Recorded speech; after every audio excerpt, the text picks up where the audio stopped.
populist parties across Europe making big gains after the bloc's latest elections, dealing a big blow to centrist ruling parties in places like France and Germany. French President Emmanuel Macron has called for snap national elections in the wake of the loss. Now, Mr. Macron's centrist party secured just over 15% of the votes, while far-right parties in France managed to win almost 40%. The country will go to the polls to vote for a new National Assembly on the 30th of June, with a second round on the 7th of July. German Chancellor Olaf Scholz also dealt a stunning defeat as the far-right Alternative for Germany made solid gains despite a string of scandals.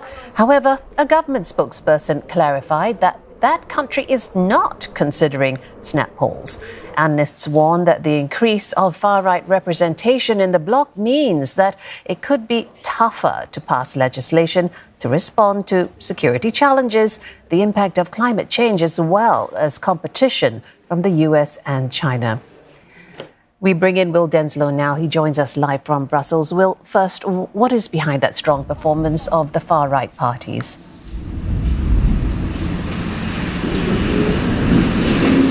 Well, Jill, as you mentioned, it really has implications both domestically and regionally here in Europe. The case in point domestically is what we're seeing in France and Emmanuel Macron's call for a snap election. When it comes to regionally, huge implications for the European Union, with a rise in support, a rise in members of the European Parliament for members of the far right. We saw a decrease when it came to some centrist parties, as well as parties like the Greens on the left side of the political spectrum.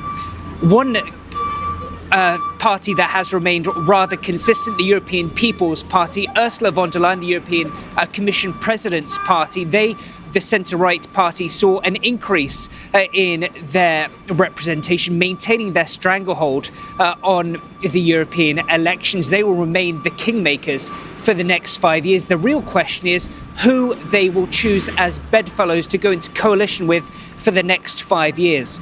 The last term, it was two other major centrist parties. Those other parties, though, Renew as well as the Socialists and Democrats, are slightly weaker, leading many analysts to think that the EPP, von der Leyen's party, might need to choose other parties further on the political spectrum to find this coalition. Who that will be, well, that remains very much up for debate, and that will play out in the coming days here in Brussels. Yeah, still a lot of jockeying, it sounds like. But on the larger scale, how will the shift to the right affect the EU's relations with Asia?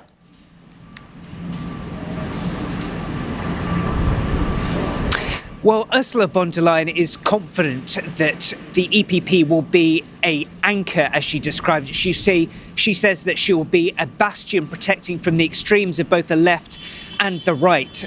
She said to her party members that she will be pro-European, she'll be pro-Ukrainian, and she'll be pro-rule of law. So how this pertains to the rest of the world?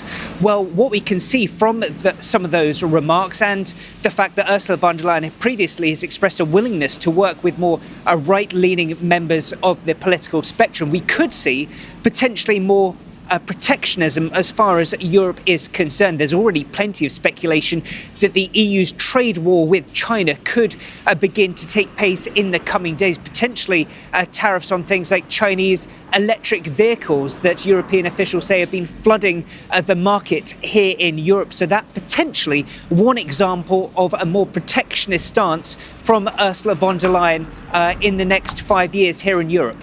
All right, we'll leave it there for now. Thank you so much. Will Denselow reporting live from Brussels.